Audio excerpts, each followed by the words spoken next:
Okay. Hello, we are here today to record the oral histories for Where History Meets the Road, celebrating Route 66 and Colorado Boulevard for Pasadena Museum of History's exhibition On View, June 13th, 2026 through January 24th, 2027.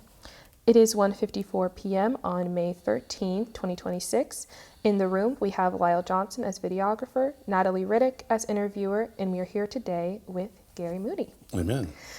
How are you today, Gary? I'm doing great. It's a great day in the neighborhood. Wonderful. And tell me about growing up in Pasadena. Wow. Growing up in Pasadena is, I would say, it would be a multiple phase. I was born on January 22nd, 1951 at 255 Waverly Drive. And that's a part of that excerpt you got there. I was born on a couch. My great-grandmother, Frances Short, she was the midwife, and born with umbilical cord wrapped around my neck, and she saved me and my mother. The couch, unfortunately, was messed up, so it was a brand new couch. Anyway, growing up in Pasadena, though, when at a young age, we were part of what we call the Claremont Village over on Claremont Street. 488 was Claremont Street.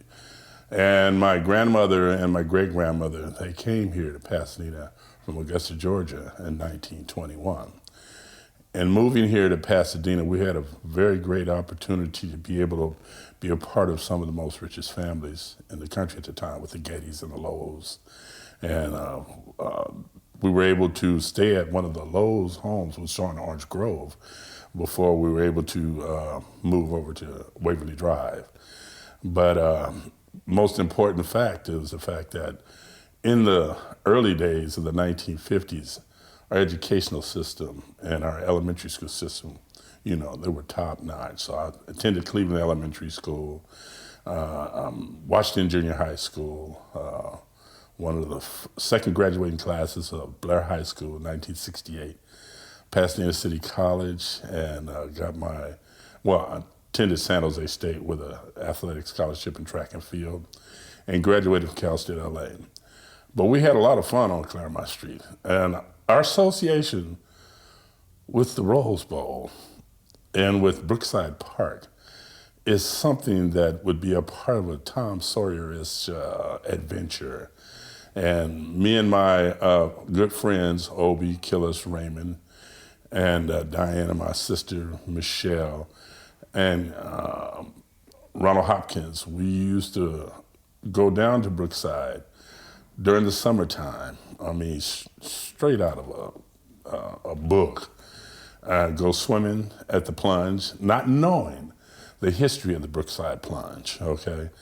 Because by the time we were able to go down there in the 50s, mid-50s, everything was good, and we went swimming there.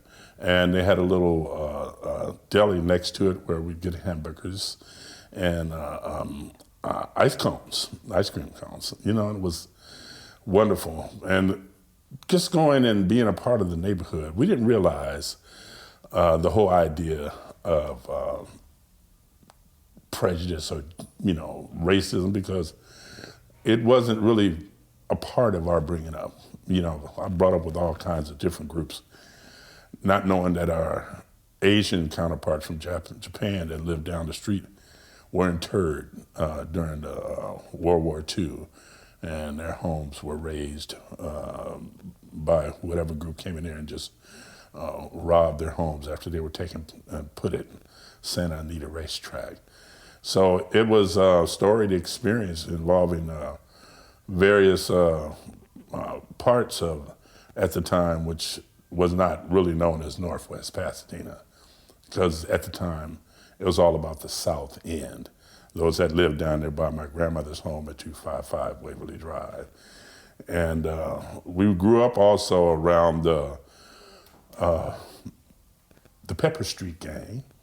The Pepper Street Gang was one of the gangs that was like the Little Rascals more so than anything else.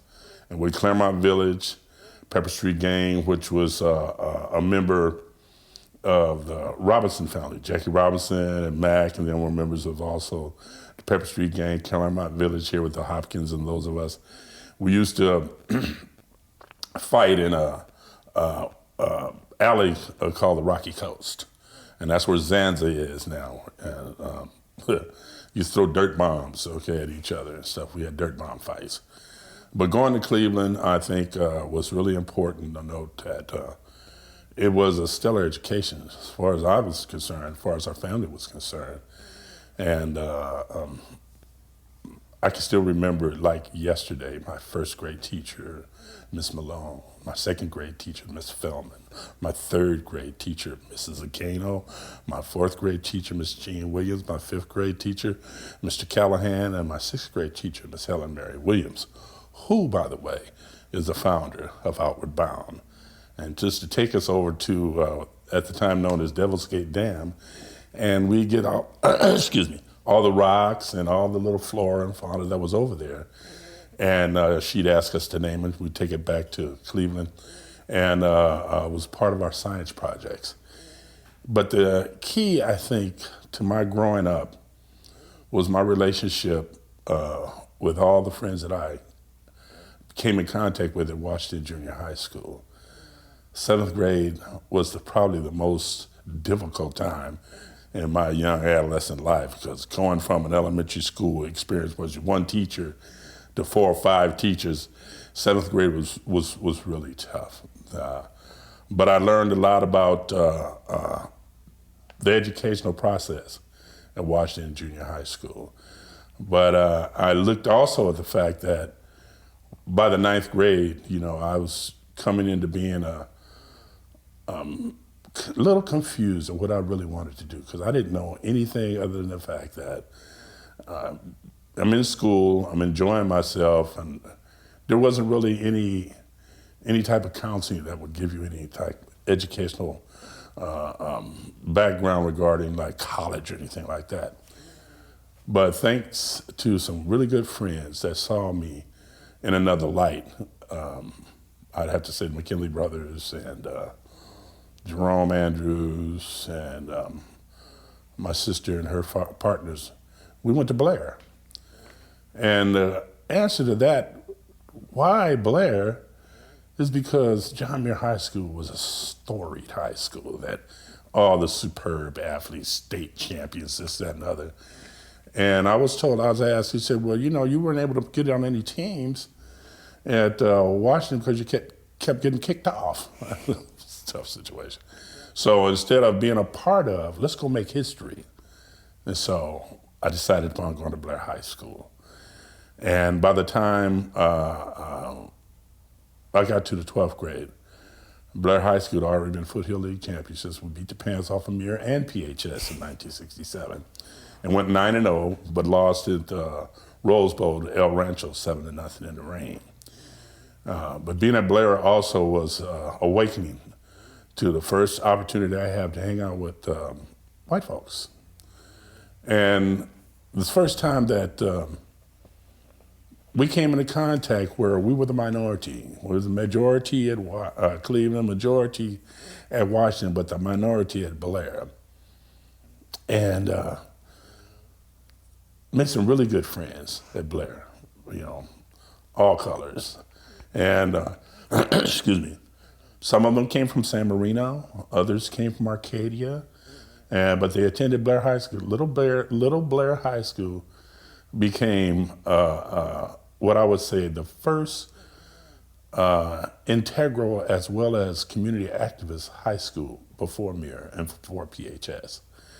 We had a great principal. We had great teachers that came from various schools in Pasadena Unified School District, and we were all one big happy family.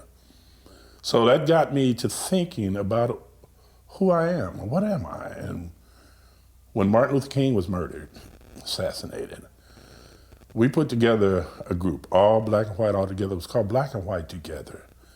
And we went down into the amphitheater, and we sat down and we talked about some of the things that we'd like to see happen in America, And we received an award, a national award for that, But the most important thing was I got to see another side of Pasadena that I didn't know about. So by the time I got to the 12th grade, I had an opportunity to look at what was going to be next.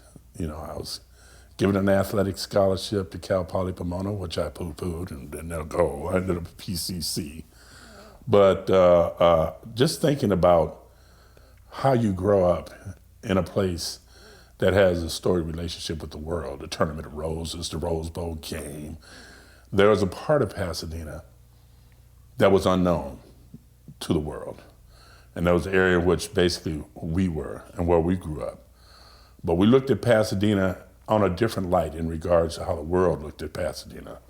We looked at it as a part of a family existence, and a lot of families that had been there since the 1920s. And the whole idea of being a part of a school district, a community, and the churches, which I went to, Friendship Baptist Church, that had been there since 1926. So grew up spiritually, grew up actively, grew up athletically, and grew up as a part of a neighborhood-wide family. Yeah, so that's okay. That's wonderful. Thank you so much for sharing. You mentioned earlier a place where you and your siblings would go swimming that you weren't aware of the history of it. What was that place and what was its history? Well, the Brookside Plunge. I didn't really find out about the Brookside Plunge until I became a part of an activist group at Pasadena City College and our Black Student Union at the time, one of the first Black Student Unions, and they told us some of the historical references in regards to the plunge. And that's when we found out about Negro Day, which became International Day, where they would only allow black folks to swim in the pool on Tuesday. They would drain the pool Tuesday night and refill it on Wednesday so the white folks could come swim there. And we didn't know also the fact that NAACP was very pivotal in making sure that they opened up the pool to everybody. So we didn't think about that. It became somewhat of an anomaly because of our going there and not really, you didn't think of all the things that went into the things that we were able to receive freely. You didn't think about the fact that the little deli store next to the pool, it wouldn't serve black people. You didn't think of how Pasadena and its historical references was doing these type of racist and these type of prejudicial things against our community. So it was very different learning experience, as well. It was a little difficult and eye-opening knowing that as a child, what you didn't realize now as a young adult, you start seeing all of Pasadena, the good, the bad, and the ugly. Yeah. What was it like transitioning into adulthood in Pasadena with this newfound awareness and desire for activism? Oh, man, that's heavy. Mainly, it started in 1967.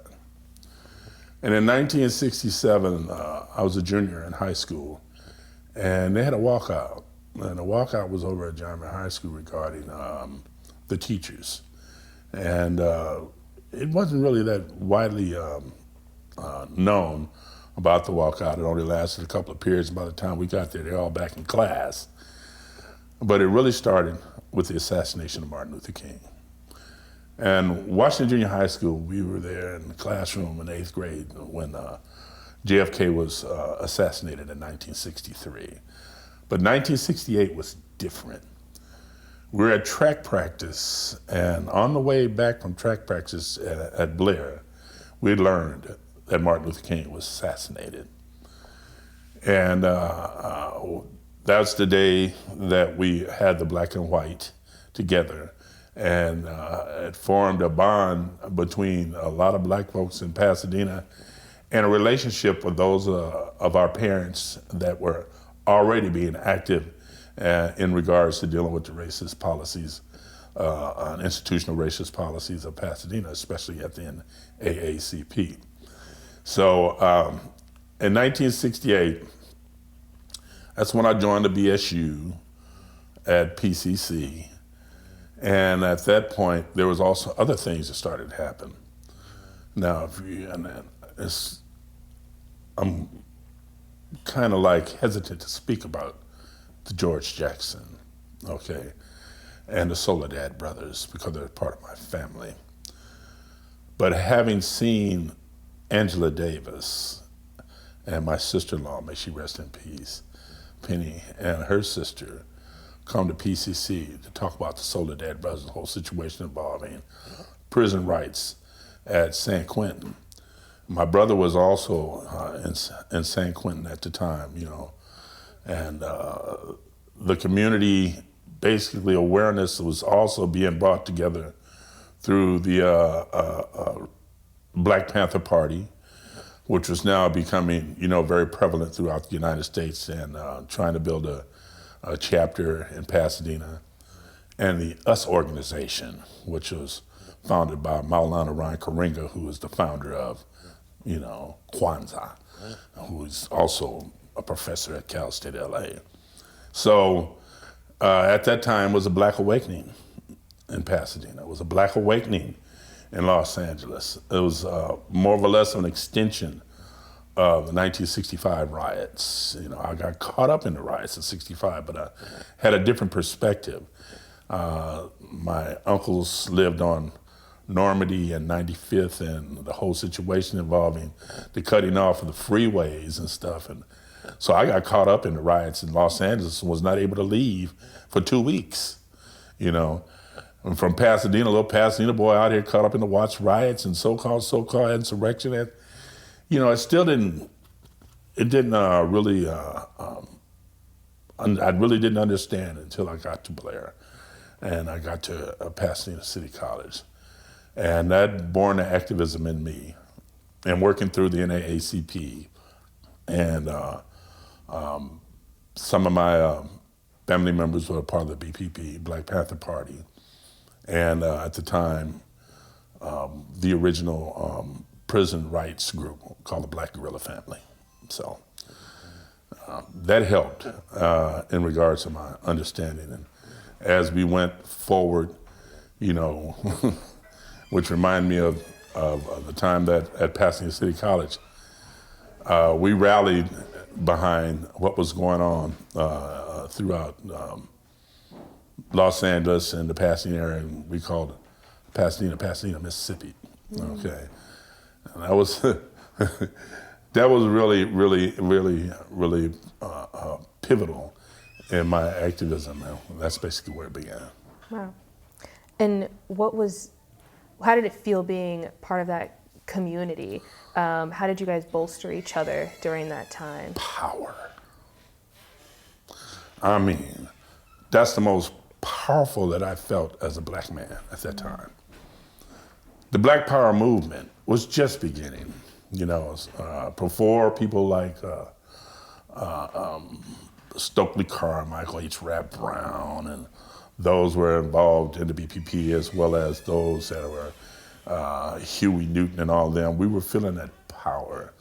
It's the most powerful that I've ever felt and probably will ever feel in regards to the movement that a lot of young Black folks were doing in Pasadena and beyond at that time. And it's also a note to say that one of the hubs of the Black Power movement was in Pasadena. We had a lot of leadership in Pasadena. A lot of folks that were in various systems, including the prison system, were from Pasadena. A lot of the folks that were pivotal in the Black Power movement, as well as the Black Panther Party, were from Pasadena. And so the brotherhood in Pasadena was very, very strong. So I felt that power, and it took me all the way to San Jose State. And when I went up to San Jose State, it was more or less an extension of that power, as I ran into one of the prolific authors and professors at the time named Harry Edwards. Mm-hmm. And Harry, you heard about Harry. Well, Harry was in charge of the Black House at San Jose. And I had an opportunity as a scholarship athlete to run and triple and long jump with some of the best in the world. Lee Evans was my coach.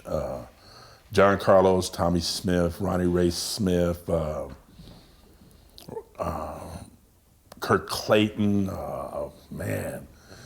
some of those guys, they were all up there at San Jose, and I saw an extension of my blackness as well as the Black Power movement that extended to Northern California, where Oakland and the BPP, as well as San Francisco and others that were part of the Black Power movement, to be a part of that at San Jose State was powerful. And to be a part of the Speed City track program, a track and field program at San Jose State was also powerful. You know, and to be able to participate at the highest level with some of the top triple jumpers at the time, Art Walker and Stan Royster, and break the school record in the triple jump, you know, that year, going to NC2A championships and blah, blah, blah. It was a powerful time in my life, and be around those kind of guys, man, that power, man, just exhumed all over the place. So I would say, you know, my late teens to my mid-20s was an extremely powerful time, and my understanding of who I was and what I represented. That's great. And you also told me that you're a musician as well. Yes. At what point did you incorporate music into your life? Ooh, okay, part two. Musician all my life. Yes. Started out the choirs at Friendship Baptist Church with youth choir. But I had a very, what did you call it, profound day of leaving church and heading over to Central Park. And some of my friends were in there. They were practicing. They were called the Junior Temptations, okay? And I went in there and I saw 3 of my church members in there, doo-wopping and so singing gospel. I said, oh, this is great. And next thing I know, about 6 or 7 months later, I know 3 of them dropped out because their parents told them they couldn't do that. And that began my musical career at the time with the Junior Temptations. So with some of the top singers at our age, as Tim Jones, Larry, what's Larry's last name? Oh, God. Just Larry. And it'll come to me. Larry Fisher. And what was interesting to note, that Larry Fisher was in the glee choir at Blair High School, okay? So here's Larry, man, and you know, so man, we did junior high school talent shows, and we were singing a cappella, and I mean, we were just great. But also at the same time, we also had an opportunity to hook up with some of the people that were in the industry. We had a run-in with one of the singers that was in the group, Don Baker, and he hooked us up. His mother was doing housekeeping for a cat named Daryl, whose good friend was Barry White. And Barry White had just did Mr. Big Stuff, okay? And he was looking for some groups. Matter of fact, he had approached my sister's group. But he and Daryl and our group at the time, we were now called The Click, went and recorded a song called The Young Generation, put out a 45. And man, that was it, man. I'm hooked up. So to fast forward a little bit, ended up getting a band to back us, and called The Burning Coal.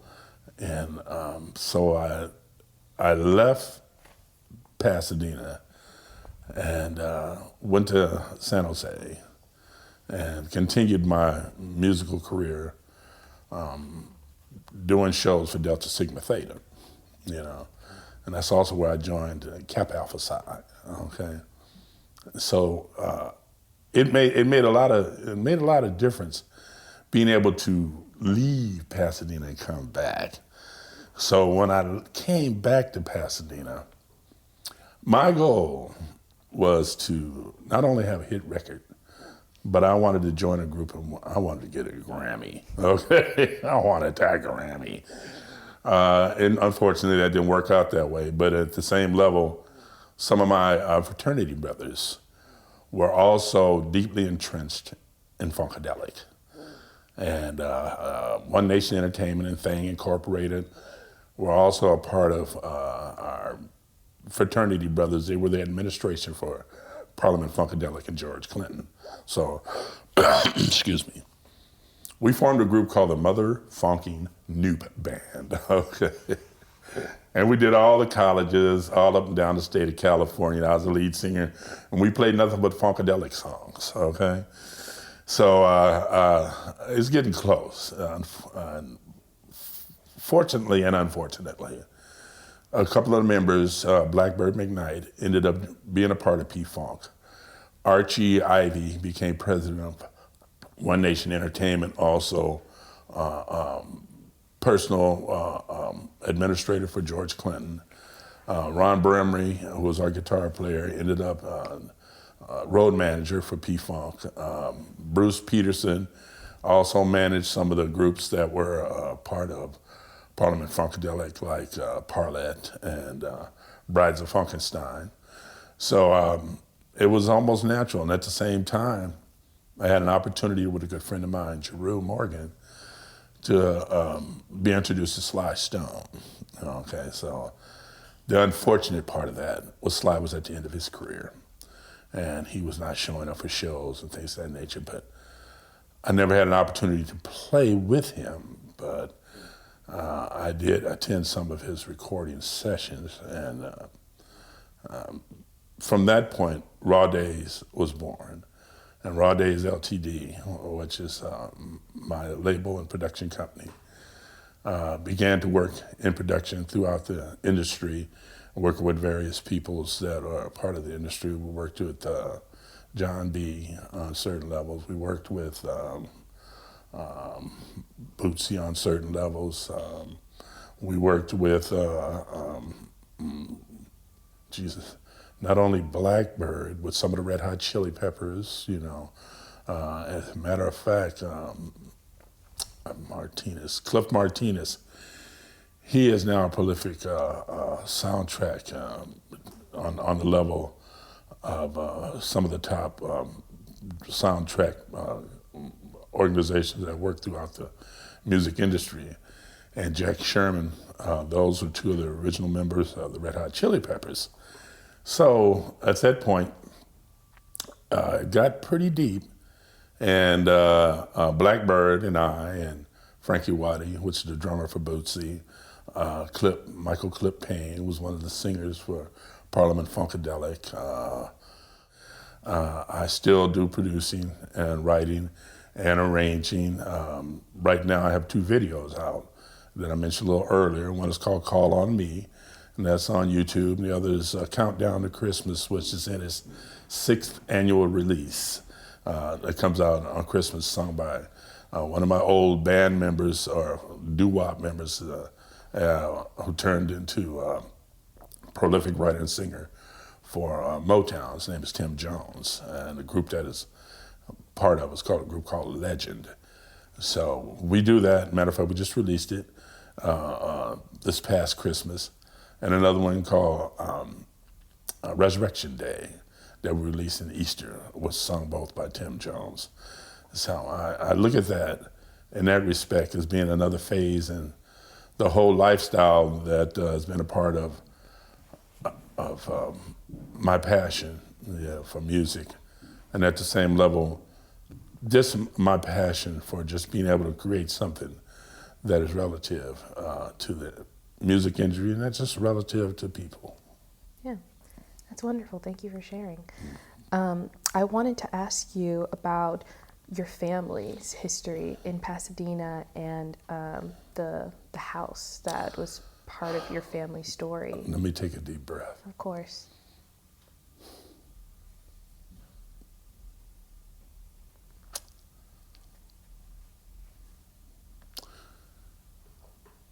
"255 Waverly Drive. It's where I was born.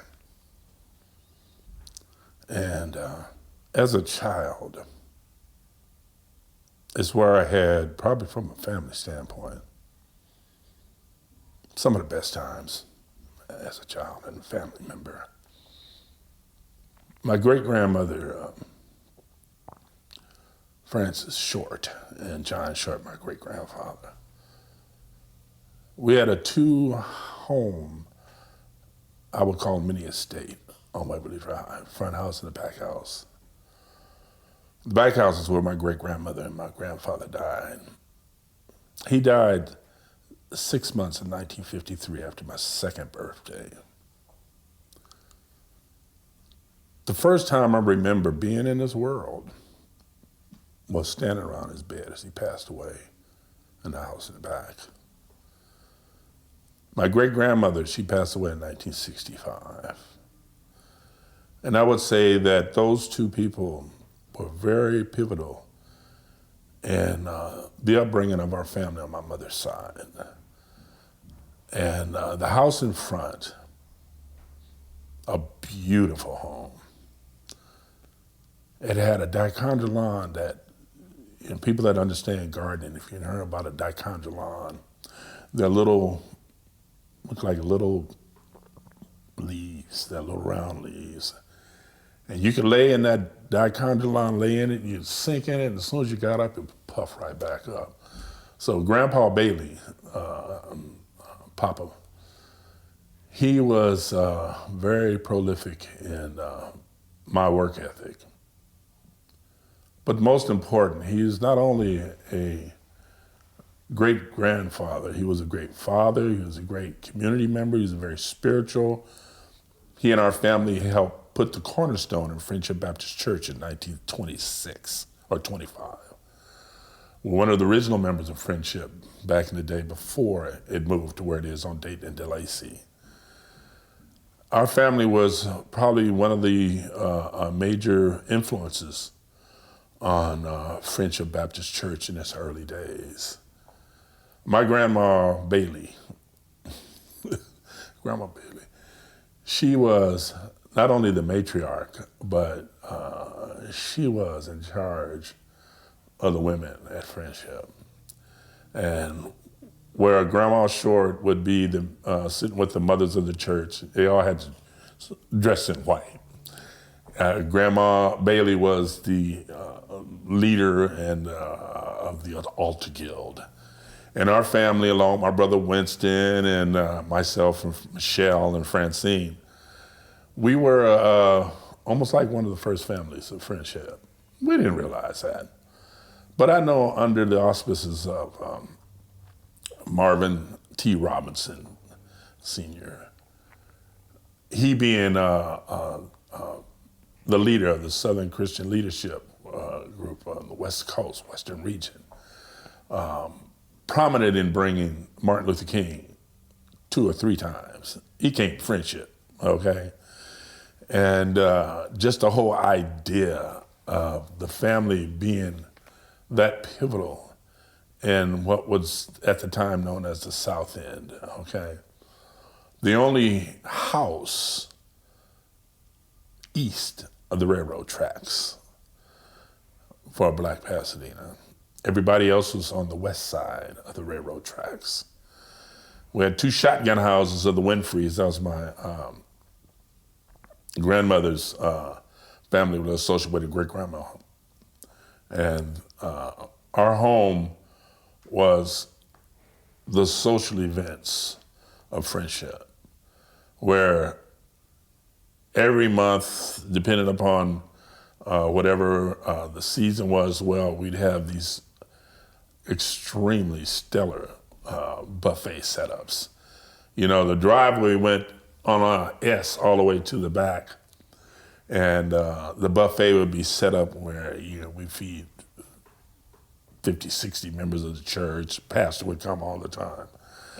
And our family was tight, it was tight. It just was an upbringing that I didn't realize, I didn't have what most people would call the ghetto experience. My experience was more of a middle class experience. The only difference is that we were Black. The McGee family, which lived next door, their house was still there. My grandfather they had a fence there, but they had an opening where you'd open it up and they would share their vegetables, and we had some prolific avocado trees that he would share with Mr. McGee's family, and they would back and forth.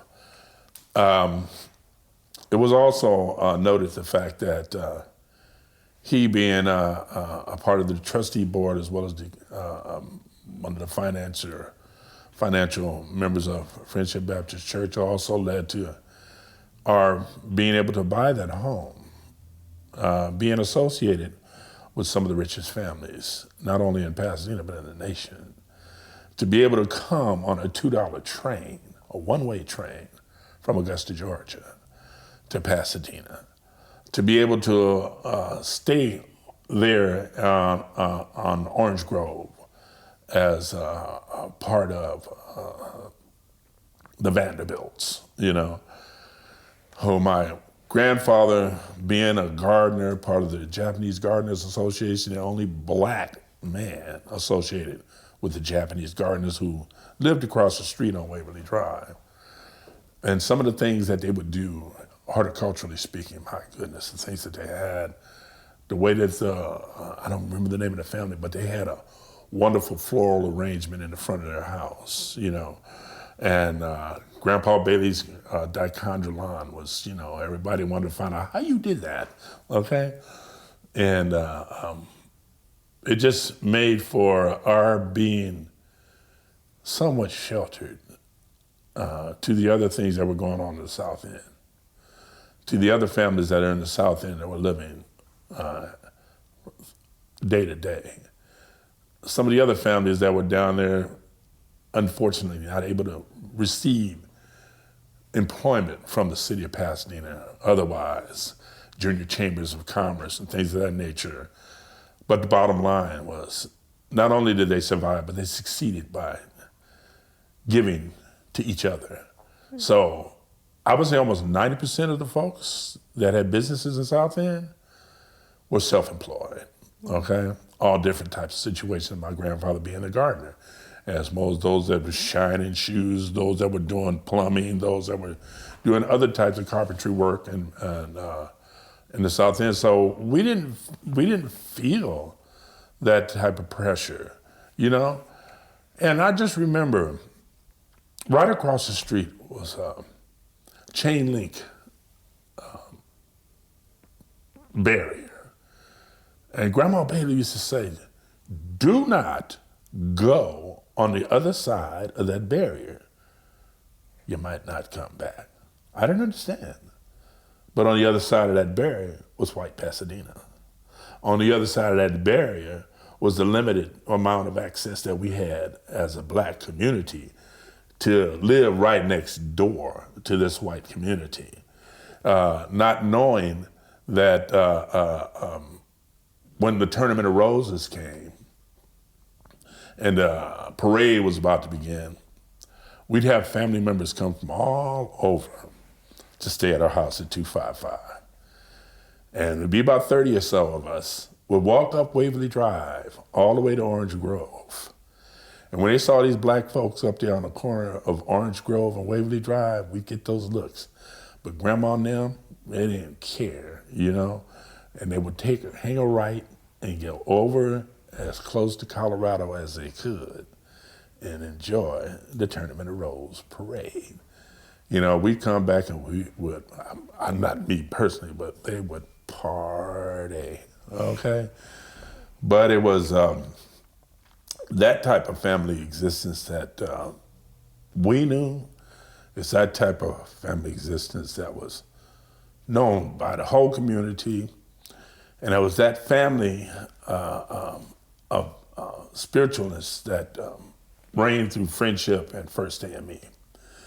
So I just look at that family existence in regards to my mother, oh my God. All the things that white folks did, we did. When you had the various social groups, we had the metronomes, we had the ebony gents. They would dress up in their tuxedos and formal gowns.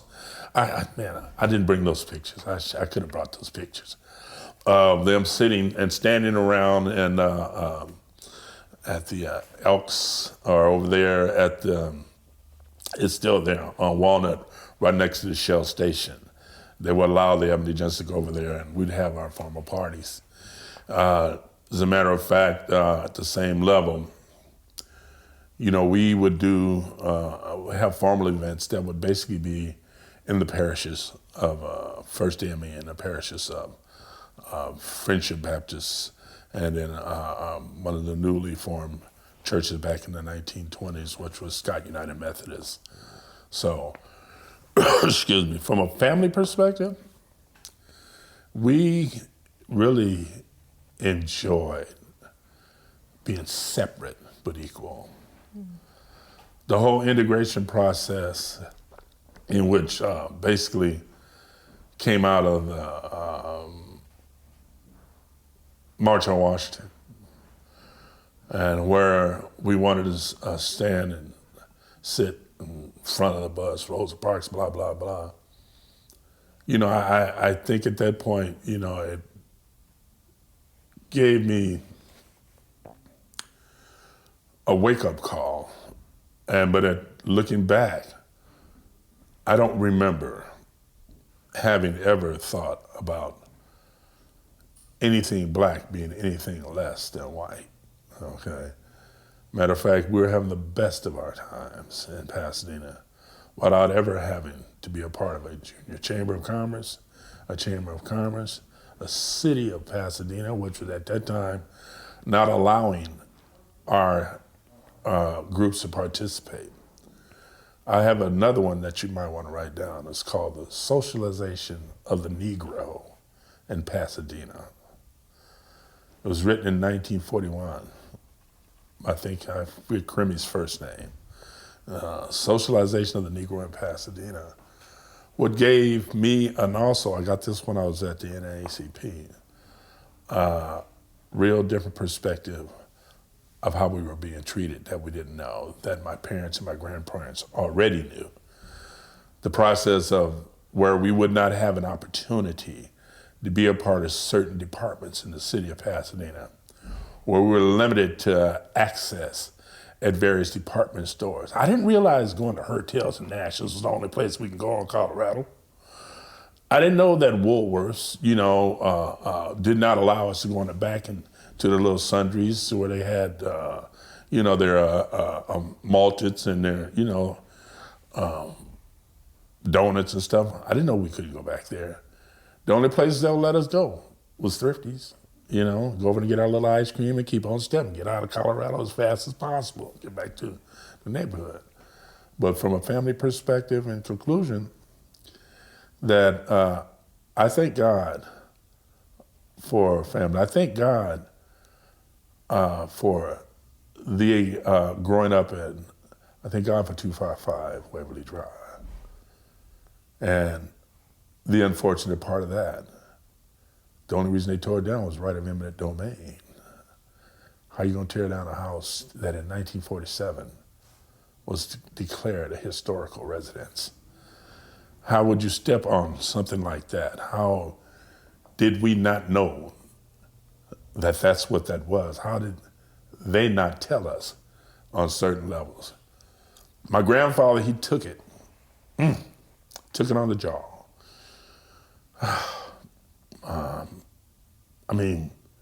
He grabbed me when I was 12 years old and said, come on, let's go to work. I learned all about gardeners, working for the novices on Crestford. They were a part of the trustee board at Santa Clara University. And the whole fact that this beautiful dichondron, this beautiful gravel driveway, this beautiful second home in the back, and spruce tree, and will be torn down by right of eminent domain. It killed him. Okay, this happened in 1968. He died in 1971. Tough. Yeah. Well, thank you for sharing that. I know that's a really heartbreaking family story to share.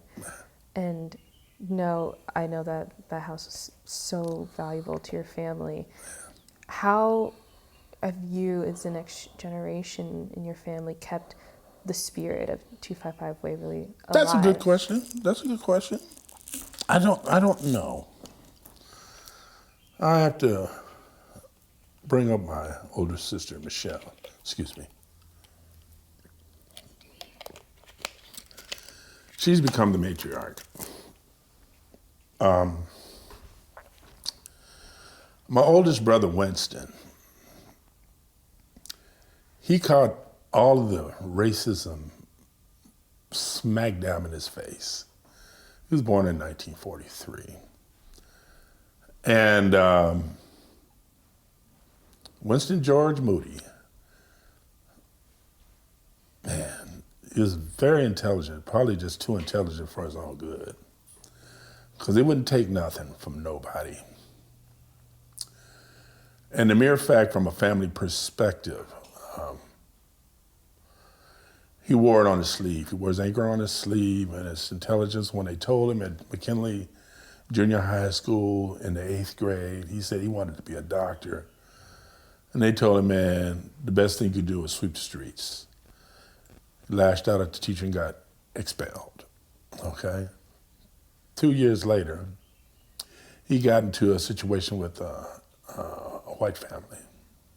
They lived on the other side of the fence, on the other side of the gate, and ended up going to jail. She was 18 years old, okay?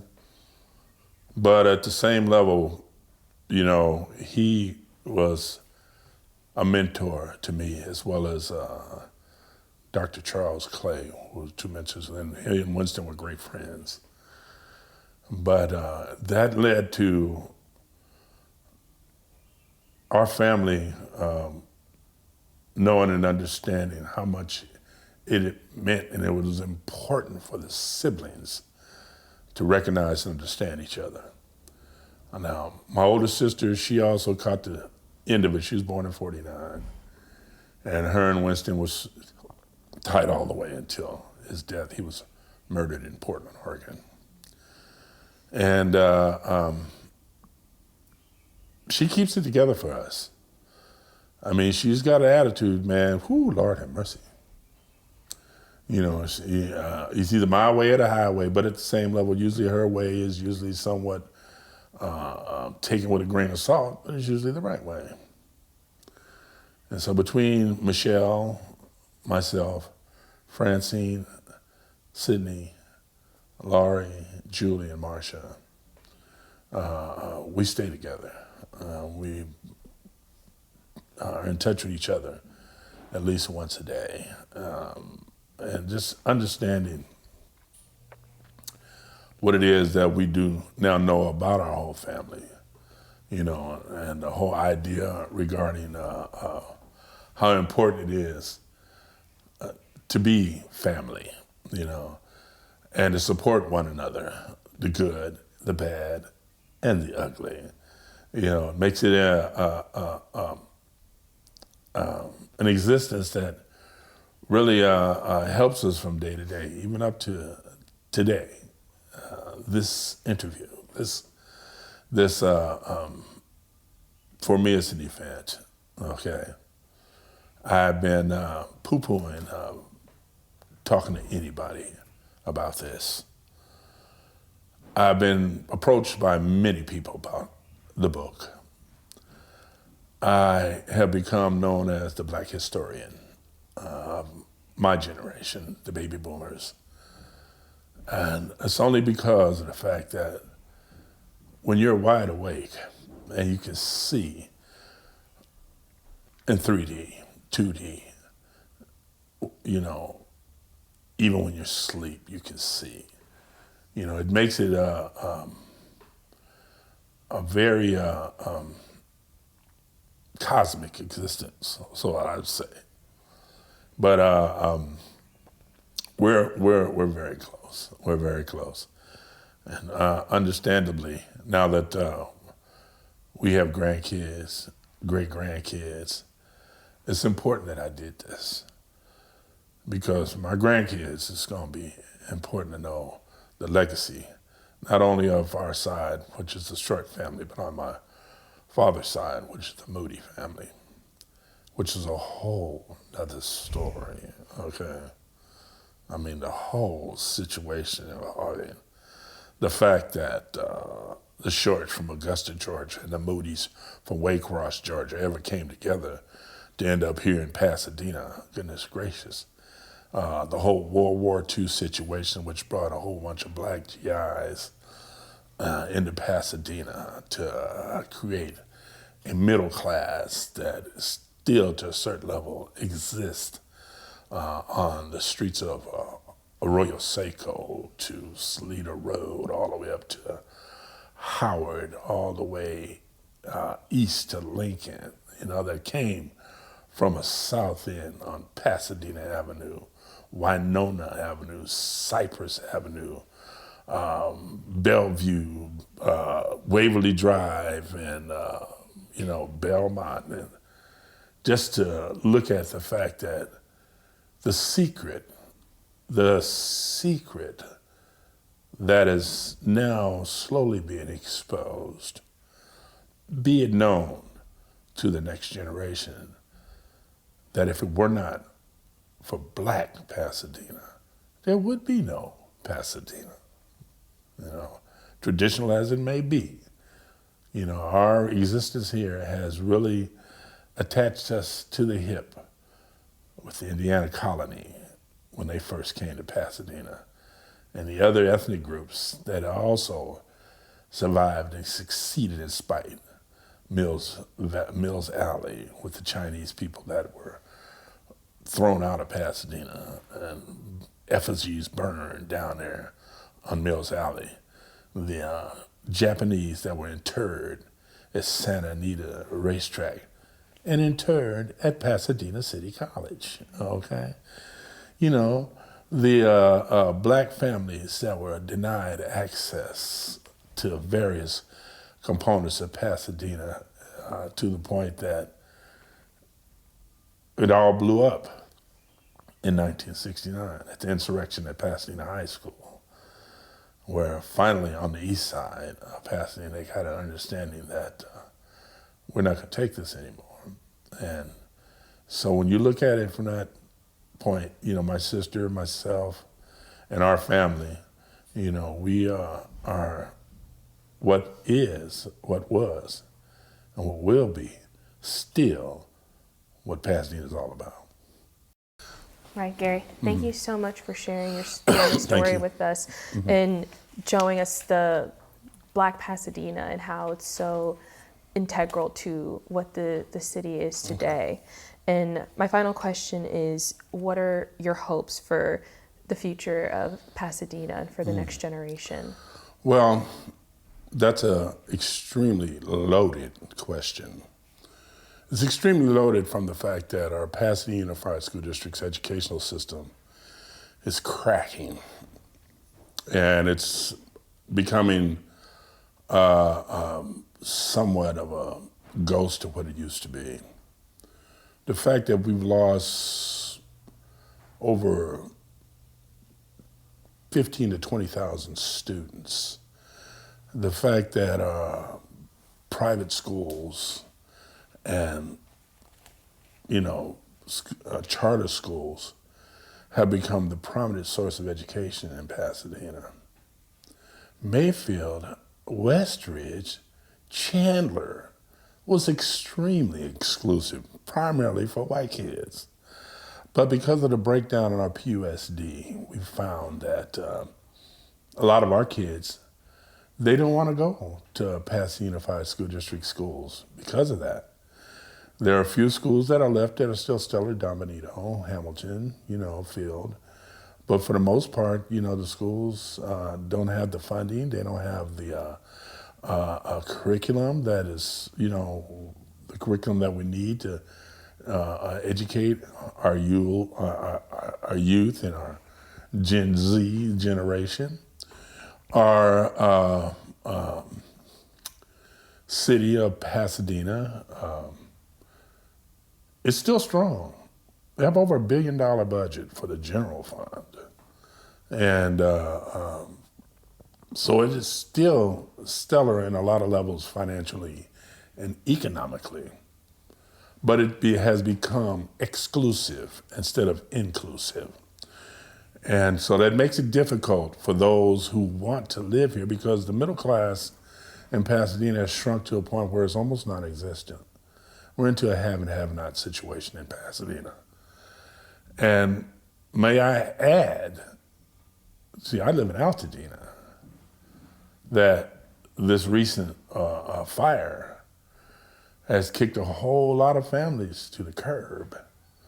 And the reason why they were in Altadena is because they could not afford to live in Pasadena anymore. Now where do you send them? You know, the schools that are part of the Pasadena Unified School District that are in Altadena. You know, we're just looking at a situation about what's going on with the tower at Elliott. Oh my goodness. Why are you going to allow something that has that significance be raised and turned into something that's of economic value instead of educational? Thank God for Octavia Butler, you know, her situation involving what used to be Washington Junior High School. You know, so you look at those two situations involving the future of Pasadena, and our black population at its height was 18%, almost 20%. Now it's less than 6%, okay? And it's starting to dwindle even more so. So I don't know what the future in Pasadena actually involves. Now, as a part of this project, being a part of the 150-year celebration of Colorado Boulevard and the 100-year celebration of Route 66, ooh-wee, you know, and looking at that, you know, I was not really going to be a part of this, but I got a nudging by Tyron Hampton. He said, man, go down there. You know, they need you. And so I went down there. And I think Joe Coletti's cool people. And some of the people who were part of this planning committee, you know, and I hesitate to give them the full scope and view of the history of Colorado Boulevard. It's institutional racist policies that kept us from going up and down that street. Its whole idea in regards to when you promote something of this nature and the value of 150 years on Colorado Boulevard, noting that the history regarding the Indiana colony and how Pasadena became Pasadena, you look at some institutionally racist policies that didn't allow inclusion. It was exclusion. When you look at the fact that the two main characters in the history of Pasadena, it's the Robinson brothers, Mac and Jackie, the two bobbleheads, I call them, in front of City Hall, that face City Hall. The statue of Jackie Robinson playing football at UCLA in front of the Rose Bowl. And the fact that Mac Robinson, when he took second place to Jesse Owens, and I mind you to let you know that week following the Olympics, he beat Jesse in the 200 meters. But the key here is when he came back, the only thing they would give him was a broom and be a member of the Department of Sanitation. So we look at that history, and in regards to what is the future of Pasadena, you know, my question is, I don't know. But what I do know is that direction that we're taking in that respect is not one that looks to our inclusion in the future of Pasadena from a black perspective, but our exclusion in Pasadena, where a lot of our neighborhoods are being bought out by young white families, okay? And at the same level, our school district is, to me, and it's in shambles. I mean, the state championships, our athletic programs are one of the best in the nation. The fact that Little Blair High School was the unofficial state champion when James McAllister and Kermit Johnson were known as the Blair pair, you know, with people like James Proctor, who set records and long jump and won the state championship at nearby himself, basically, took first place in 4 events. And you look at a situation involving some of the most top-notch athletes that have come out of these schools. They were based upon knowing and understanding that you were going to also receive a stellar education, and the places that you could go with a B average or a C average would get you anywhere, you know? So that makes it difficult. And then finally, financially, not being able to afford to live here, for most of us that were born and raised here, these families don't try to keep a legacy. They end up having to sell their homes, this brings me back to 255. The house that is there right now is being sold for $1.8 million.